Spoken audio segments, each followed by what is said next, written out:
پہلا سوال قتل کے بارے میں اور ذرا دہرا دینا کیا تھا آپ کا؟ ایکسیڈنٹ سمجھ آ گیا۔ دین کیسا حکیمانہ نظام ہے کہ اس نے بالکل الگ الگ جرم کی نوعیت جو ہے متعین کی ہے۔ ایک قتل عمد بیان کیا کہ آپ دشمنی سے جان بوجھ کر پلان بنا کر کسی کو قتل کرتے ہیں، اس کی سزا ہے قصاص، کہ بدلہ لیا جائے یا اس کے وارث معاف کر دیں یا خون بہا لیں، ان کی مرضی۔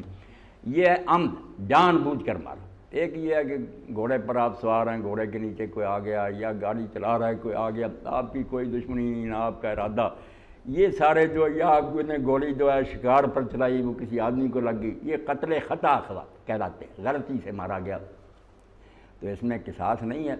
مگر آپ نے اگر لاپرواہی کی اور احتیاط نہیں کی تو اللہ کے یہاں اس کی پکڑ تو ہوگی، یار سوچ سمجھ کے ادھر ادھر دیکھ کر گولی چلانی تھی۔ مگر اگر آپ نے پوری احتیاط کی ہے اپنی حد تک، پھر کوئی مارا گیا تو گناہ نہیں، نہ قصاص ہے، مگر دیت دینی پڑتی ہے۔ جن کا آدمی مرا نا ان کو بھی بہت نقصان حرج ہوا ہے کہ ان کا فرض ختم ہو گیا کمانے والا، تو وہاں پھر دیت لازم کی ہے کہ اس کی خون کی قیمت دی جائے، مگر اس میں بھی یہ رعایت کی کہ اس کا گناہ نہیں، اس بیچارے نے جان بوجھ کر نہیں مرا، اس لیے اس کو ہلکا کر دیا کہ بجائے اس پر ڈال لیں کہ یہ بھی شامل ہو اور اس کے ساتھ اس کی پوری برادری، اور اگر یہ محکمہ میں ملازم ہے تو پورا محکمہ ہیڈ سے لے کر نیچے تک سب کی تنخواہوں سے کاٹا جائے اور یہ خون باپ پورا کیا ہے 3 قسطوں میں، 3 سالوں میں قسط کے لحاظ سے دیا، ان کو بھی معاوضہ مل جائے جن کا آدمی مارا گیا، اور یہ بھی بہت سے بچ جائے۔ اور یہ انشورنس کی ایک شکل بن گئی جس کو عاقلہ اس زمانے میں کہتے تھے کہ برادری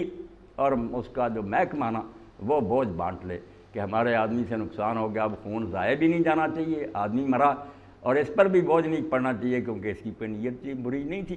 تو اس طرح سے اس کو حل کیا کہ 3 سالوں میں اس کی برادری، یا اگر وہ ملازم ہے حضرت عمر کے زمانے میں دیوان بن گیا کہ دفتر بنے ہوئے لوگوں کے نام ملازموں کے درج ہیں، جس محکمے سے متعلق ہے اس سے لے لی جائے تنخواہ، تو 3 سالوں میں 3 قسطوں میں معاوضہ ادا کر گئے، مگر اس میں گناہ نہیں، نہ اس سے خون کا بدلہ لیا جا سکتا جس سے اس طرح آدمی مارا جائے گا۔